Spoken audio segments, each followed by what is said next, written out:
하면 됩니다.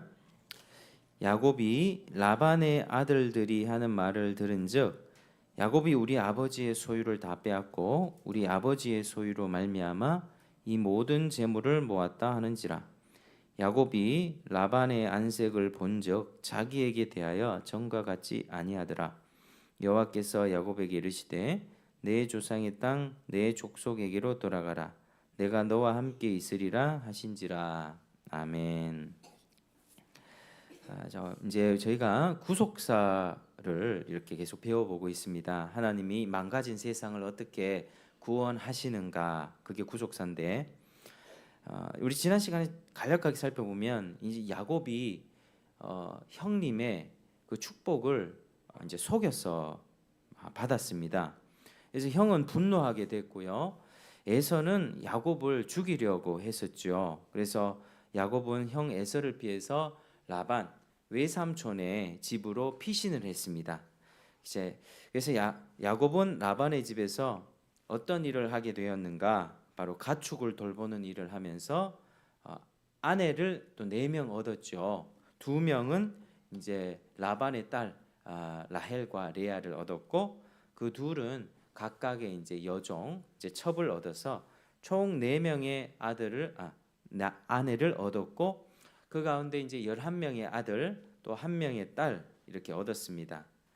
거기까지 이제 살펴보았고, 이제 그 후에 이어지는 내용들을 우리가 살펴볼 텐데, 자 30장 25절부터입니다. 30장 25절 바로 앞장에, 자 30장 25절. 자 야곱이 그 4명의 아내 중에서 가장 사랑했던 아내가 누구였겠습니까? 라헬이었죠. 하나님은 사랑받지 못하던 그 아내 레아의 태를 먼저 여셨고, 라헬에게는 가장 마지막으로 아이를 주셨습니다. 라헬에게 마지막으로 주신 아들이 바로 요셉이죠. 요셉. 자, 라헬이 그렇게 11번째 아들로 요셉을 낳았는데, 그때 야곱이 라반에게 가서 말합니다. 자, 우리 25절 30장 25절 같이 읽겠습니다. 시작. 라헬이 요셉을 낳았을 때에 야곱이 라반에게 이르되 나를 보내어 내 고향 나의 땅으로 가게 하시되. 자, 이렇게 말합니다. 고향으로 돌려 보내 주십시오. 그리고 내가 외삼촌에게서 일하고 얻은 처자를 내게 주시고 나를 보내 주십시오. 내가 외삼촌에게 한 일을 외삼촌이 아십니다. 이렇게 말하고 있습니다. 그러니까 야곱은 라반의 집에서 이제 14년을 이렇게 지내면서 아내들을 얻었고, 또 아내들 4명을 통해서 자녀를 많이 낳은 다음에 라반에게 집으로 돌려보내달라고 그렇게 요청하고 있습니다. 자, 그런데 지금 야곱의 우리 상황을 좀 쭉 살펴보면 돌아갈 상황이 사실은 되지 못합니다. 현재 가족만 늘었죠. 가족이 지금 자녀만 12명 생겨요. 아내 4명, 자녀 12 이렇게 생긴 상황에서 자기 재산은 하나도 없는 형편이었습니다.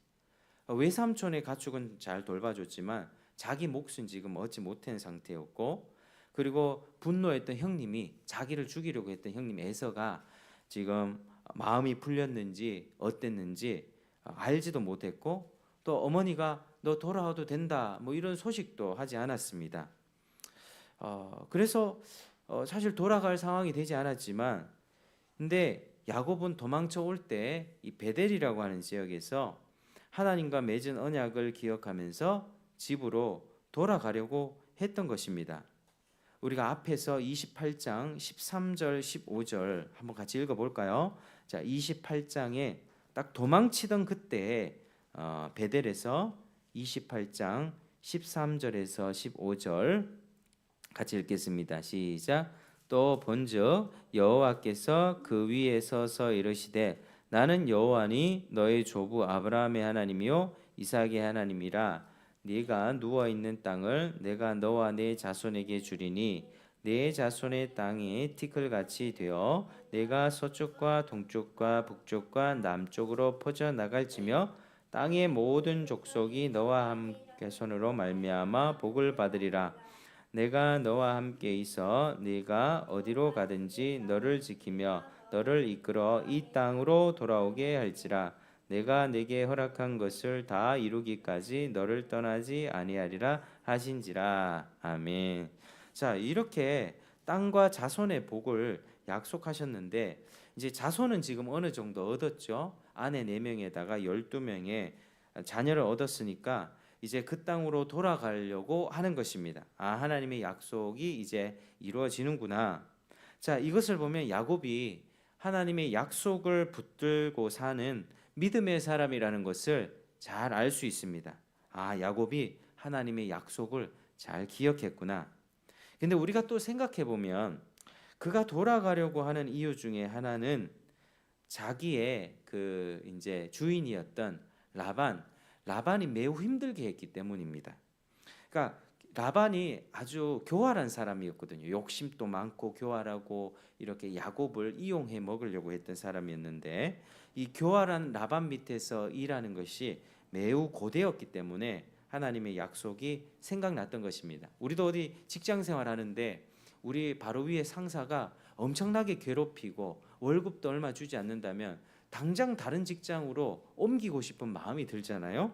그런 것처럼 이제 라반 밑에서 일하는 것이 14년 동안 일하면서 너무 힘들었기 때문에 더욱 그 땅으로 고향으로 돌아갈 생각을 했던 것입니다. 라반이 좋은 사람이었다면 어땠을까요? 좋은 사람이었다면 그냥 그 땅에 머물렀을지도 모르겠습니다.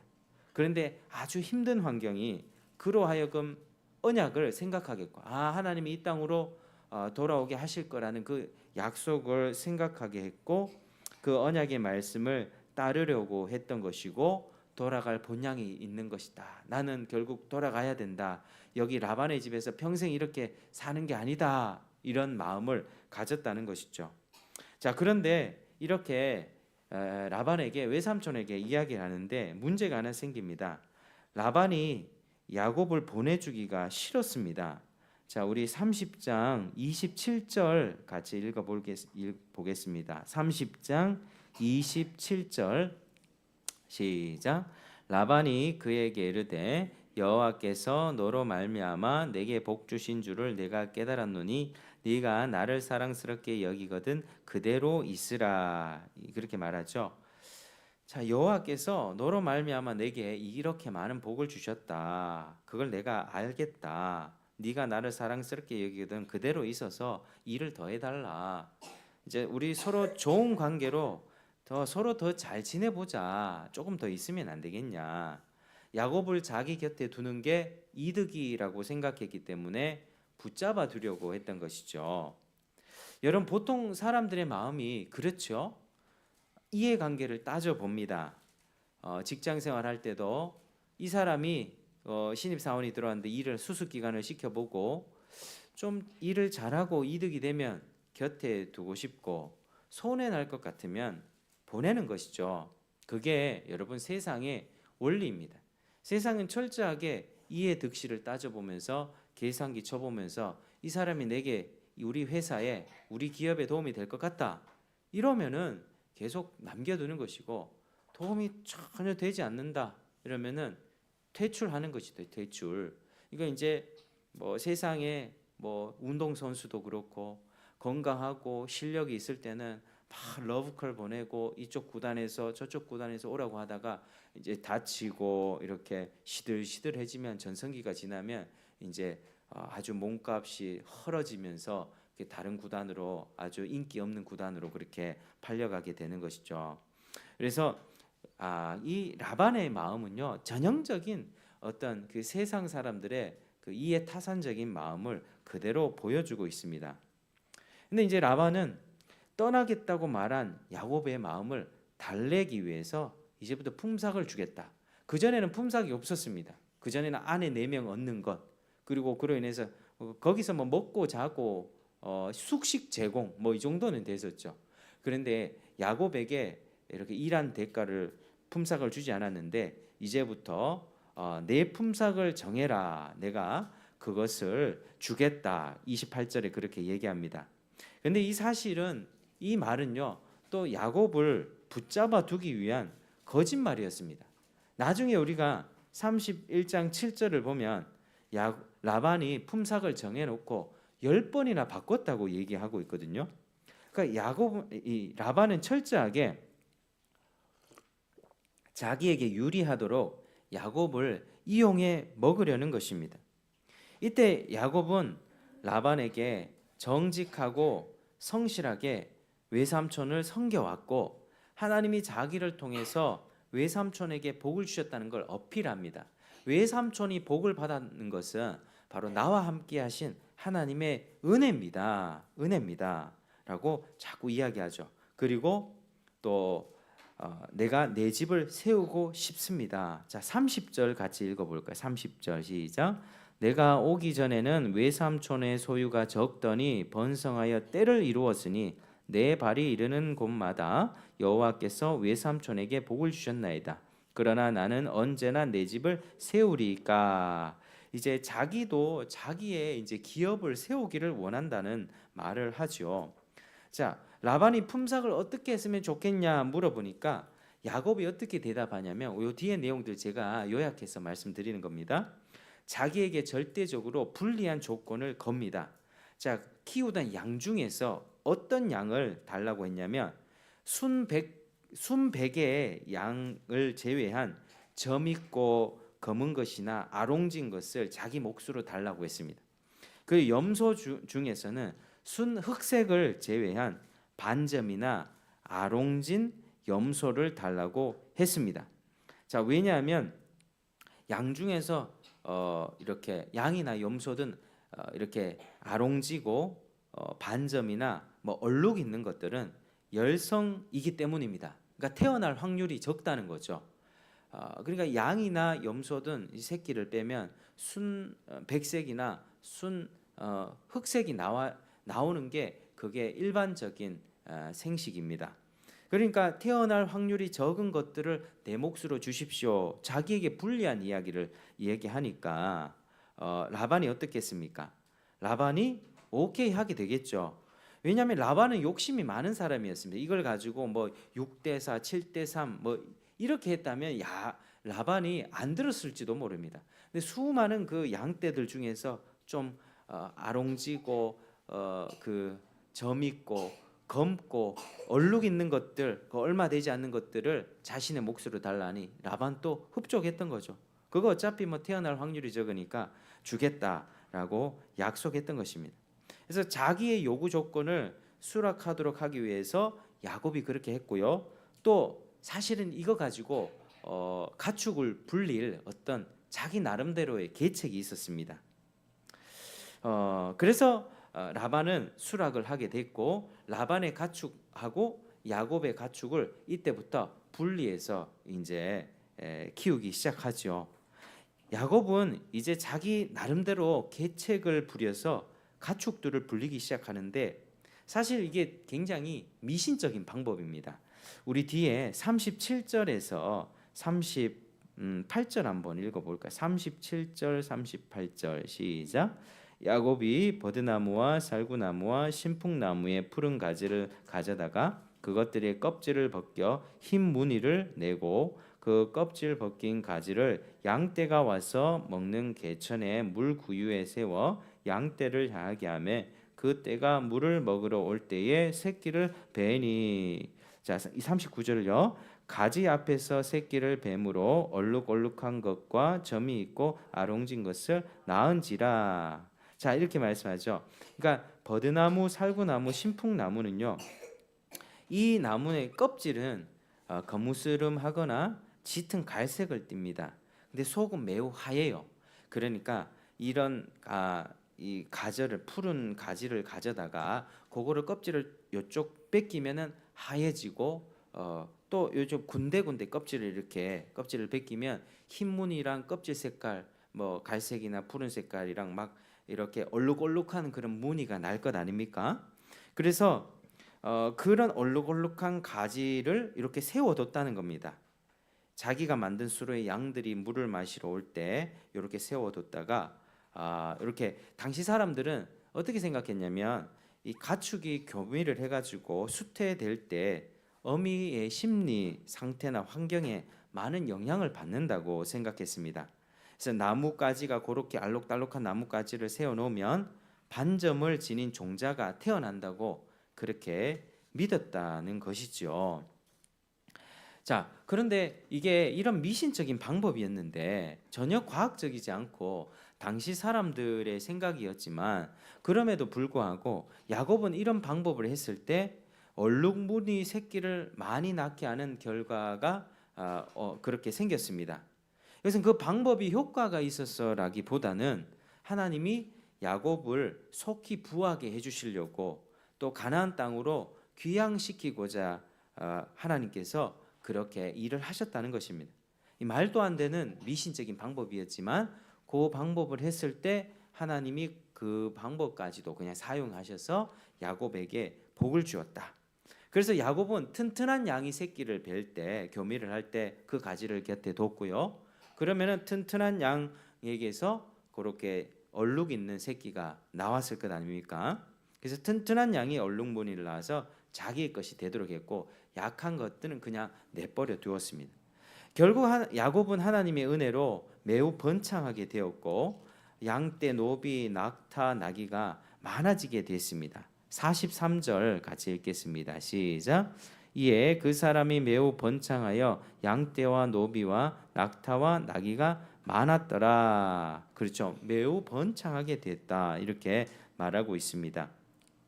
자, 이제 31장으로 이제 넘어오는데, 이제 야곱이 처음에는 아주 작게 자기 몫을 받았는데 나중에는 점점 자기 몫이 많아지면서 라반의 것보다 더 많아진다면 라반의 가족의 입장에서 봤을 때는 기분이 어떻겠습니까?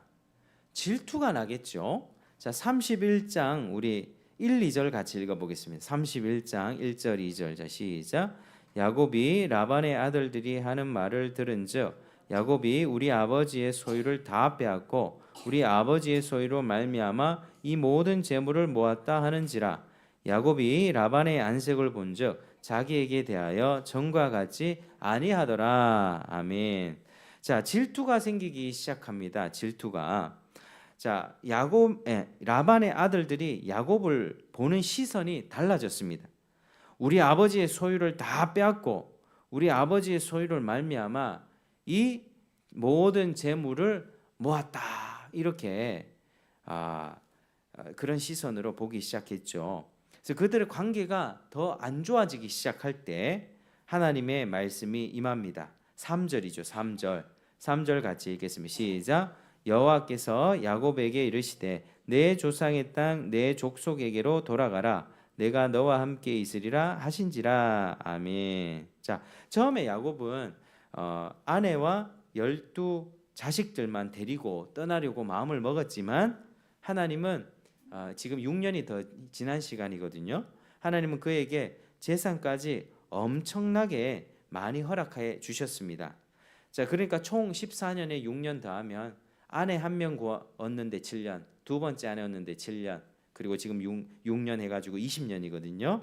그 20년간 아주 혹독한 노동의 대가를 하나님이 지금 다 이렇게 허락해 주시는 것입니다. 그리고 라반의 아들들과 좀 불편한 관계를 통해서 약속을 일깨우고, 너 고향으로 돌아가야 된다는 그 약속 너 기억해야 돼. 고향으로 돌아가라고 이렇게 명령을 하죠. 그래서 이제 이 이야기를 자기 아내를 불러놓고 자기가 그동안 어떻게 지냈는가를 다 이야기하면서 이 계획을 말합니다. 라반에게 10번을 속았음에도 불구하고 내가 성실히 일해서 하나님의 복을 받았고 이제 하나님이 지금 고향 땅으로 돌아가라고 말씀하고 있다. 이 아내들에게 이야기합니다. 자, 우리 4절부터 한번 읽어볼까요? 4절부터 한번 쭉 우리 13절까지 한번 쭉 읽어보겠습니다. 4절부터 13절까지 시작. 야곱이 사람을 보내어 라헬과 레아를 자기 양떼가 있는 들로 불러다가 그들에게 이르되 내가 그대들의 아버지의 안색을 본즉 내게 대하여 전과 같지 아니하도다. 그러할지라도 내 아버지 하나님은 나와 함께 계셨느니라. 그대들도 알거니와 내가 힘을 다하여 그대들의 아버지를 섬겼거늘 그대들의 아버지가 나를 속여 품삯을 10번이나 변경하였느니라. 그러나 하나님이 그를 막으사 나를 해치지 못하게 하셨으며 그가 이르기를 점 있는 것이 네 싹이 되리라 하면 온 양떼가 나은 것이 점 있는 것이요 또 얼룩무늬가 있는 것이 네 싹이 되리라 하면 온 양떼가 나은 것이 얼룩무늬 있는 것이니 하나님이 이같이 그대들의 아버지의 가축을 빼앗아 내게 주셨느니라. 그 양떼가 새끼 뵐 때에 내가 꿈에 눈을 들어 보니 양떼를 탄 순양은 다 얼룩무늬 있는 것과 점 있는 것과 아롱진 것이었더라. 꿈에 하나님의 사자가 내게 말씀하시기를 야곱아 하기로 내가 대답하기를 여기 있나이다 하매 이르시되 내 눈을 들어보라. 양떼를 탄 순양은 다 얼룩무늬 있는 것, 점 있는 것과 아롱진 것이니라. 라반이 네게 행한 모든 것을 내가 보았노라. 나는 베델의 하나님이라. 네가 거기서 기둥에 기름을 붓고 거기서 내게 소원하였으니 지금 일어나 이곳을 떠나서 내 출생지로 돌아가라 하셨느니라. 아멘. 자, 이런 게 자초지종을 다 이야기하면서 두 아내들에게 얘기를 했더니 이 두 아내들이 어떻게 얘기합니까? 동조합니다. 14절에 보니까 레아가 그에게 대답하여 이르되 우리가 우리 아버지 집에서 무슨 분깃이나 유산이 있으리요? 아버지가 우리를 팔고 우리의 돈을 다 먹어버렸으니 아버지가 우리를 외국인처럼 여기는 것이 아닌가? 이 두 딸들도 아버지를 봤을 때 이 두 딸들을 막 귀하게 여기고 이런 것이 아니라 그냥 팔아버린 재산처럼 그렇게 취급했다는 것을 알 수 있습니다. 그래서 이 딸 그리고 야곱의 아들 자녀 아내이죠. 이 라헬과 레아는 동조하면서 함께 떠나기로 마음을 먹었습니다. 자, 그렇게 야곱과 그 아내와 모든 일행은 라반에게 말을 하지 않고 떠나요. 가만히 떠나버렸습니다. 그리고 라헬은 뭘 훔쳐가냐면 아버지의 드라빔이라고 하는 어떤 가정의 수호신 뭐 조그만한 무슨 우상 같은 거 있습니다. 조그만한 뭐 이렇게 전 볼 때나 뭐 자기를 지켜달라고 막 절을 하거나 하는 뭐 어떤 그런 수호신이 있었는데 그걸 훔쳐서 떠나게 됐죠. 자, 야곱이 이제 모든 일행들은 그렇게 떠나가게 되는데 3일 만에 라반에게 들킵니다. 라반이 알게 돼서 그리고 야곱을 쫓아왔죠. 그리고 몰래 도망간 야곱을 책망하기 시작합니다. 자, 26절에서 28절 우리 26에서 28절 같이 시작. 라반이 야곱에게 이르되 네가 나를 속이고 내 딸들을 칼에 사로잡힌 자같이 끌고 갔으니 어찌 이같이 하였느냐? 내가 즐거움과 노래와 북과 수금으로 너를 보냈거늘 어찌하여 네가 나를 속이고 가만히 도망하고 내게 알리지 아니하였으며 내가 내 손자들과 딸들에게 입맞추지 못하게 하였으니 내 행위가 참으로 어리석도다. 이렇게 얘기하죠. 책망하죠. 자, 어떤 책망입니까? 왜 작별 인사도 하지 않고 도망가느냐? 자, 두 번째는 왜 드라빔을 훔쳐갔느냐라는 것입니다. 그걸 30절에 어찌 내 신을 도둑질하였느냐 이런 어떤 책망들을 하는 것이죠. 그런데 그를 해치진 않았습니다. 왜냐하면 29절에 보니까 29절 너를 해할 만한 능력이 내 손에 있으나 너희 아버지의 하나님이 어젯밤에 내게 말씀하시기를 너는 상가 야곱에게 선악간에 말하지 말라 하셨느니라. 하나님이 미리 언지를 줬다는 거죠.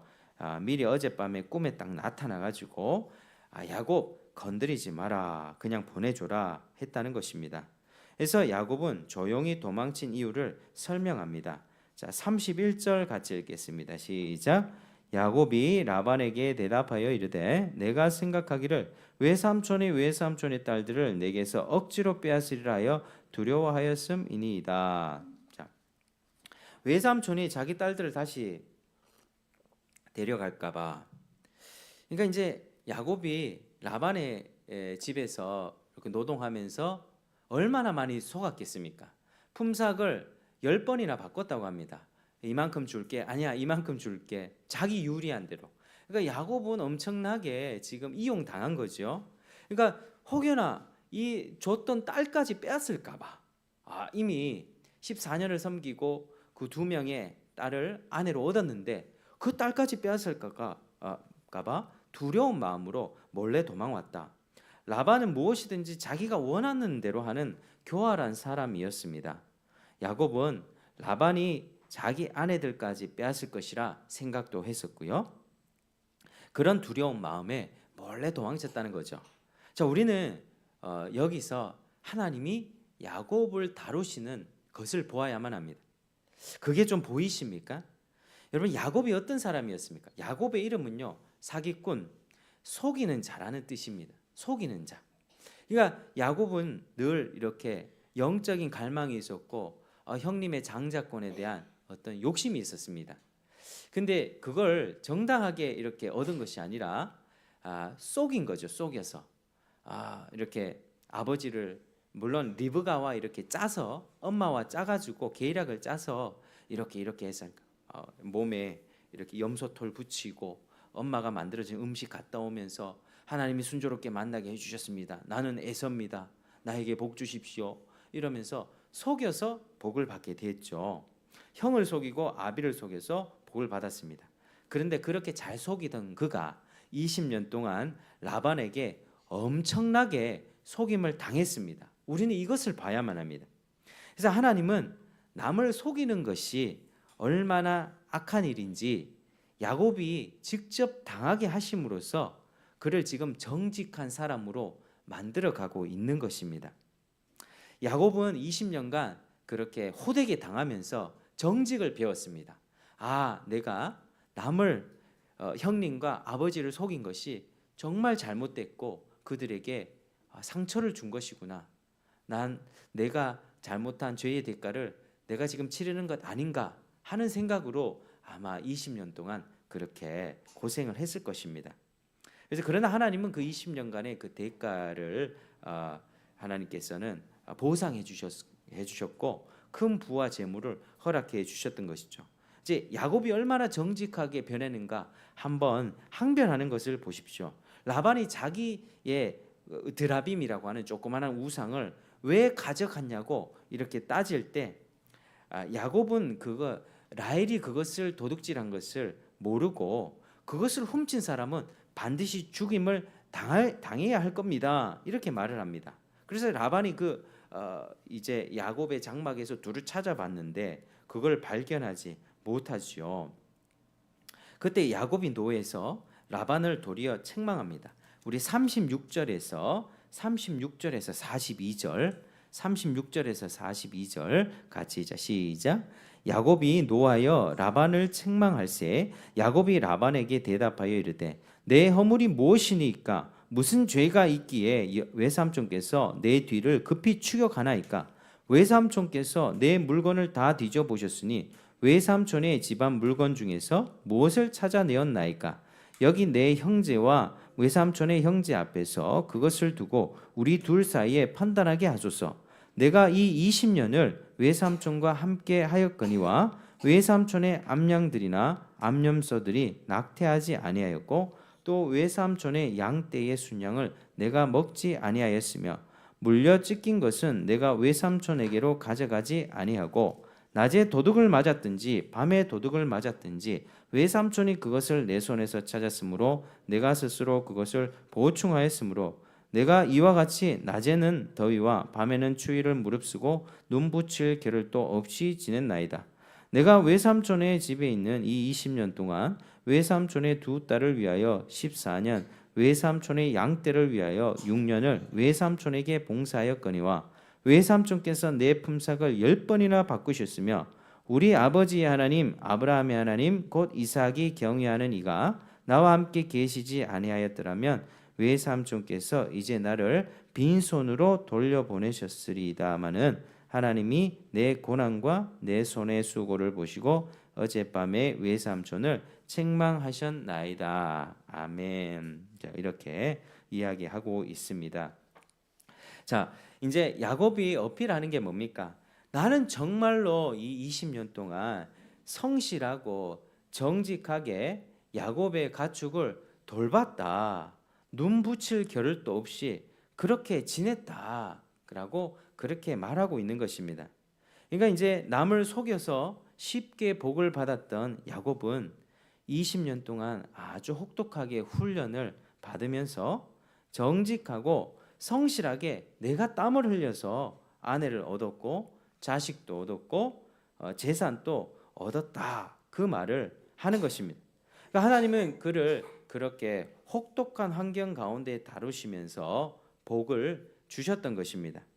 자, 하나님은 교활한 속임수를 싫어하십니다. 한번 따라하시겠습니다. 잠언 11장 1장인데 속이는 저울은 여호와께서 미워하시나 여호와께서 미워하시 공평한 주는 그가 기뻐하시느니라. 공평한 주는 그가 기뻐하시느니라. 아멘.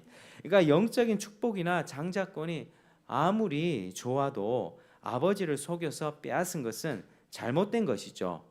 그러니까 하나님은 언약을 이어갈 야곱에게 이 치명적인 거짓과 교활함이 있음을 보시고 그것을 깨버리십니다. 자, 그가 정직하게 된 것은 사실 그의 노력이 아니라 이 라반이라고 하는 아주 고단수의 인간을 만나게 되면서 자기 속임수가 통하지 않는 상황 가운데 앞에 보세요. 그가 정직하게 된 것은 자기 노력이라기보다 고단수의 인간 앞에서 어쩔 수 없이 자기 속임수가 통하지 않는 상황 가운데 성품이 그렇게 만들어진 것입니다. 40절에 볼까요? 낮에는 더위와 밤에는 추위를 무릅쓰고 눈 붙일 겨를도 없이 지냈나이다, 이렇게 말하고 있습니다.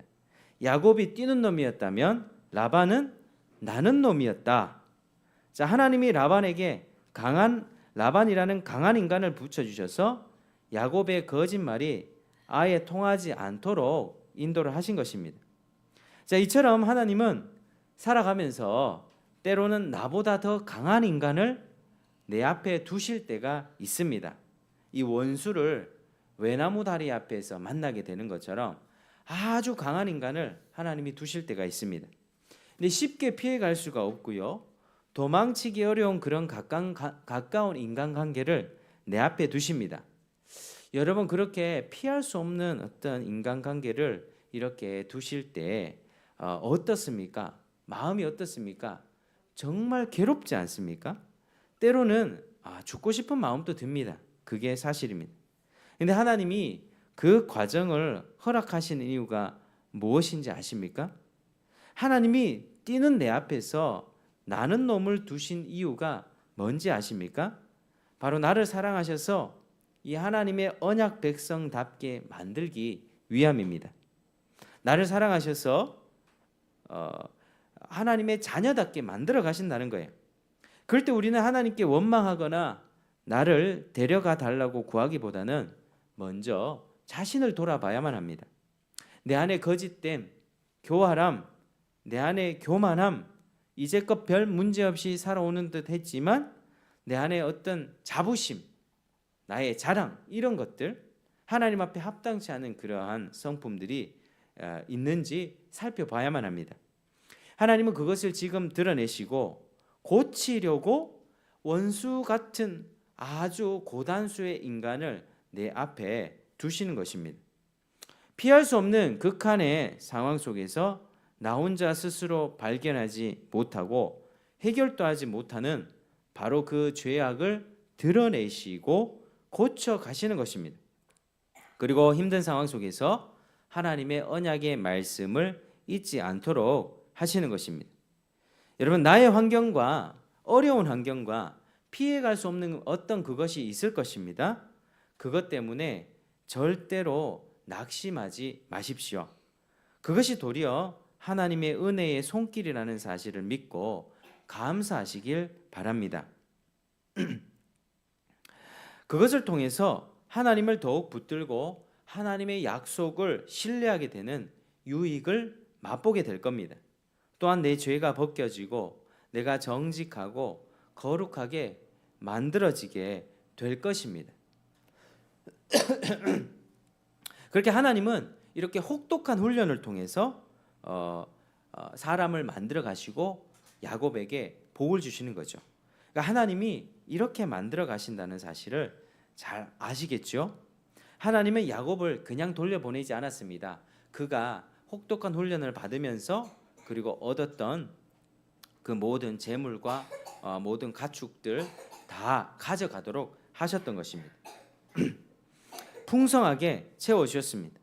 그리고 자신에게 위협이 되었던 이 라반과 상호 불가침 조약을 맺습니다.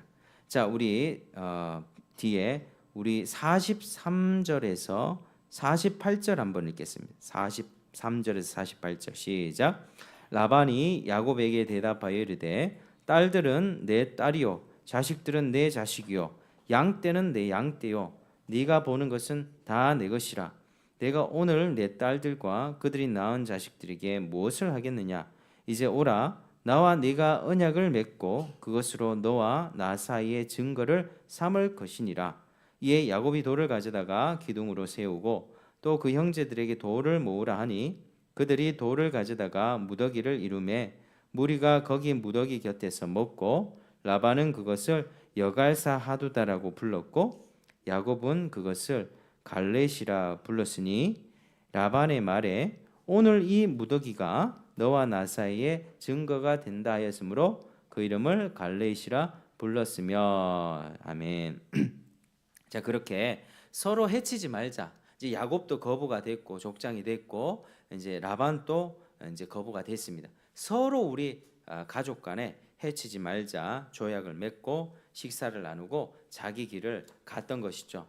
자, 여러분 이제 말씀을 이제 마무리를 하겠습니다. 자, 오늘 야곱이 귀향하게 되는 사건을 보면서 하나님이 자기 백성을 다루시는 그 방식을 알게 됩니다. 자, 하나님은 야곱이 거짓말을 잘했잖아요. 남을 속였잖아요. 그런데 야곱에게 그보다 더한 인간을 붙여줬다니까요. 그보다 더 교활하고 더 악랄한 인간을 붙여줘서 야곱이 빼도 박도 못하게 거짓말하지 못하고 정직하게 일할 수밖에 없는 상황들을 허락해 주셨고, 그로 인해서 그 라반의 그런 교활함 앞에서 혹독하게 대가를 지불하면서 그렇게 살았던 것입니다. 자기가 저질렀던 죄 그대로 당하게 하셨습니다. 그리고 그 죄를 뽑아버리려고 정직하게 만들어 가셨습니다. 그 가운데 어떻게 해요? 고향으로 돌아가야 된다는 하나님의 약속의 말씀을 늘 붙잡도록 하셨던 것이죠. 자, 동일하게 하나님은 우리에게 여러 가지 환경과 인간관계를 허락하십니다. 왜냐하면 우리를 거룩하고 정직하게 성화시키고 또 한편으로 이 세상에서 눌러 사는 마음을 갖지 않도록 하기 위해서입니다. 여러분, 이 세상이 전부라고 생각하십니까? 이 세상이 전부 아닙니다. 이 세상은 전부가 아니고 이 세상이 끝나면 그 다음 세상이 오는 것입니다. 근데 하나님이 우리에게 주신 것은 이 세상에서 모든 안락함을 약속하신 것이 아니고요. 다가올 세상이 있고 그 나라를 준비하라고 우리를 지금 부르신 것입니다. 그러니까 이것을 우리가 기억해야만 합니다. 돌아갈 본향이 있고 하나님 나라가 완성되고 천국이 있다는 약속을 늘 기억해야만 합니다. 그런데 신자라도 편한 환경에 있으면 돈도 잘 벌리고 뭐 건물 같은 거 크게 지어놓고 월세 받아 먹고 부족함 없이 여행 다니고 한다면 먹을 것도 냉장고에 가득 차 있고 부족한 것이 없다면 절대로 하나님을 찾거나 하나님을 어떤 구하는 그런 믿음이 약해집니다. 많은 사람들이 그렇습니다. 내가 절박해져야지 하나님을 찾는다니까요. 여기가 좋사오니 야 여기가 나 이대로만 살면 부족함이 없겠다 이런 생각이 들 텐데요. 그러니까 이 땅에 머물려고 하지요. 그래서 하나님은 자신의 언약 백성에게는 편안하고 좋은 환경을 잘 허락하지를 않습니다. 예수 믿어가지고 좋은 환경에 허락받아가지고 이게 아니라니까요. 하나님은 우리를 때로는 원수 같은 인간을 붙여주시고 정말 고통스러운 환경을 우리 앞에 펼쳐주시면서 뭘 기억하려 하라 하십니까? 다가올 하나님의 나라. 지금 이게 전부가 아니라 80년, 90년, 100년 사는 게 전부가 아니라 그 이후에 펼쳐질 그 세상이 온다. 그걸 준비해야 된다고 하시면서 이렇게 일을 하시는 것이죠. 그래서 하나님의 백성에게는 특별한 고난이 따라옵니다. 따라하시겠습니다. 하나님의 백성에게는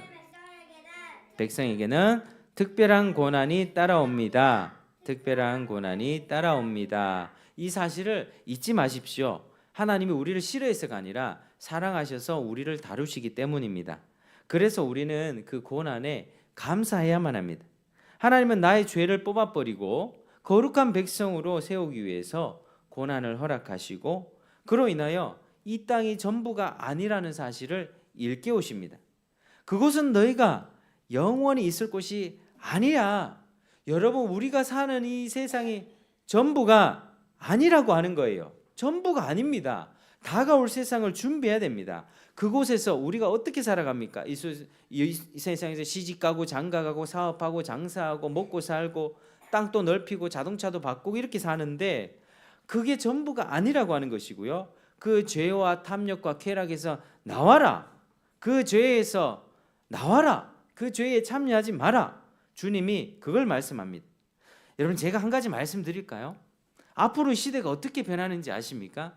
요새 인공지능 나왔잖아요. 식당에 가면은 뭐 이렇게 쟁반같이 생긴 로봇가 삐징 와가지고 그거 배달하죠.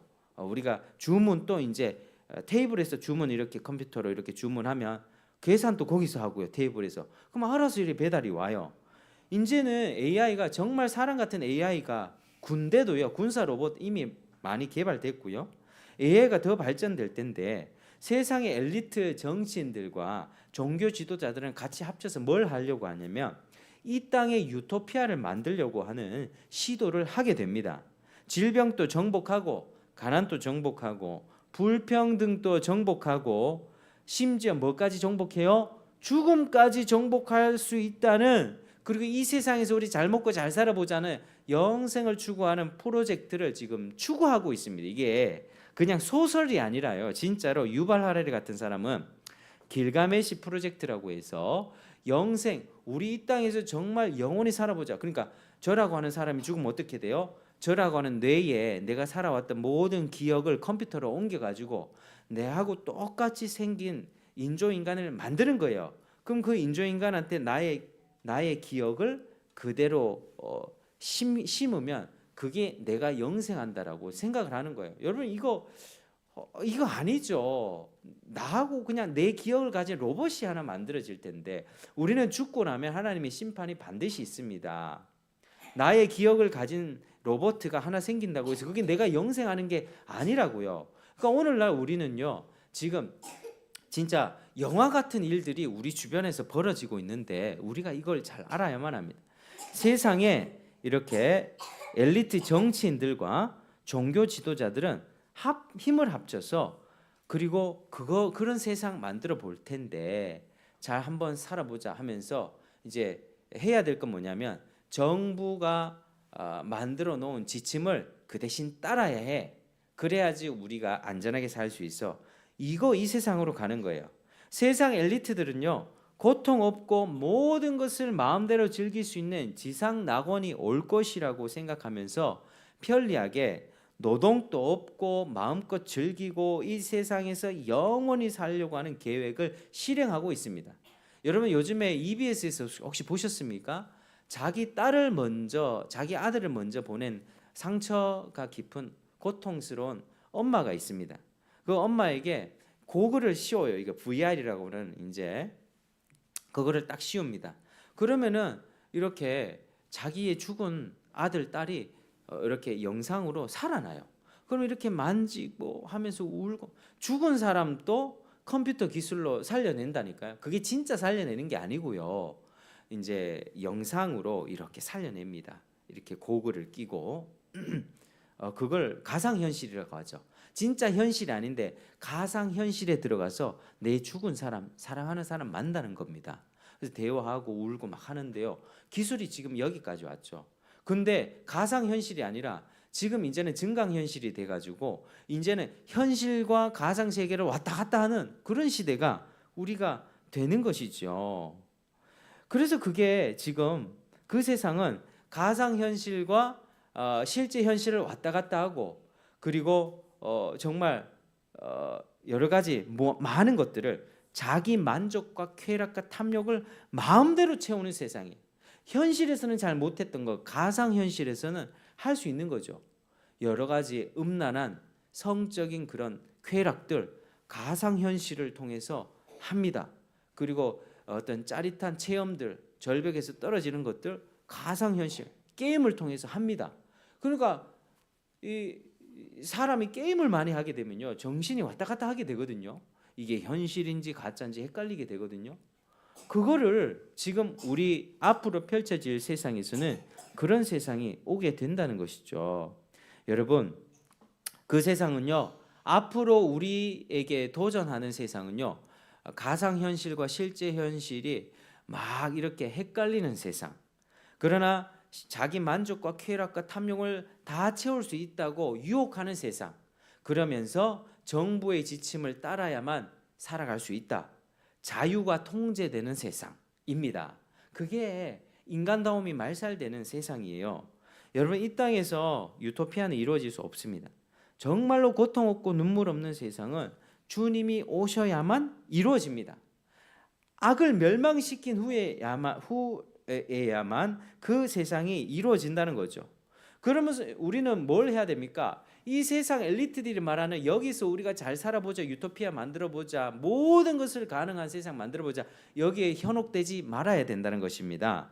이 세상에서 고난을 달게 받고요, 탐욕과 쾌락과 자기 만족을 버리면서 다가올 세상을 기다려야만 합니다.